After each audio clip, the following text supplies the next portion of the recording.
क्या आपको पता है कि पूरे साल में 10 दिन ऐसे भी आते हैं जिन्हें अल्लाह ने सबसे बेहतरीन और अफजल करार दिया है? यहाँ तक कि इन दिनों में की गई इबादत का सवाब किसी भी और दिन से बहुत ज़्यादा है।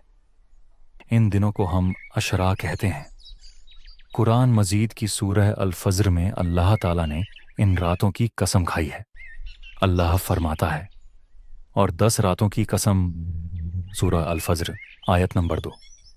मुफस्सिरीन के मुताबिक यहाँ 10 रातों से मुराद इस अशरा की पहली 10 रातें ही हैं।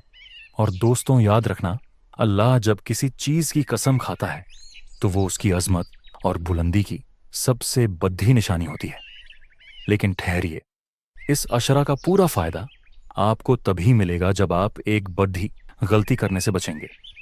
अक्सर लोग इन दिनों में रोजे रखते हैं, इबादत करते हैं, लेकिन उनकी एक छोटी सी आदत सब बर्बाद कर देती है। वो आदत क्या है? हमारी जुबान। इन 10 दिनों में आपको किसी को गंदे अल्फाज नहीं बोलने। गाली गलौज, चुगली और गीबत से खुद को बिल्कुल दूर रखना है। सिर्फ अच्छी और मीठी बातें करनी है, क्योंकि बुरी बातें आपके रोजे और इबादत दोनों का सवाब जीरो कर सकती हैं। तो अब सवाल यह है कि इन दिनों में हमें करना क्या चाहिए। सबसे पहले, फर्ज नमाज की सख्त पाबंदी। एक भी नमाज कज़ा नहीं होनी चाहिए और कोशिश करें कि नमाज वक्त पर अदा हो। दूसरा काम है जिक्र।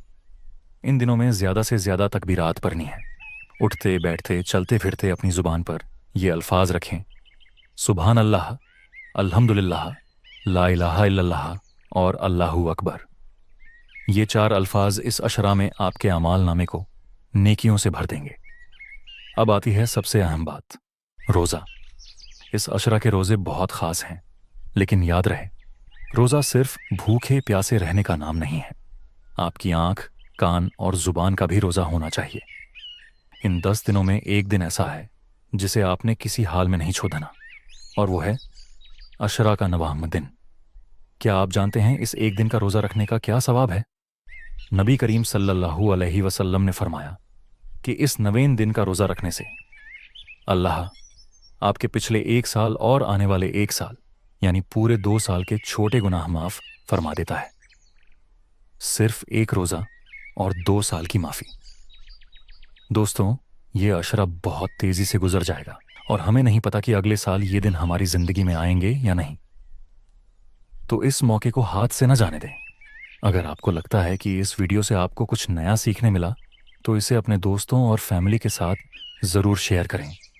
हो सकता है आपके एक शेयर की वजह से कोई इस आशरा की अहमियत समझ जाए और आपको उसका सदका जारिया मिलता रहे।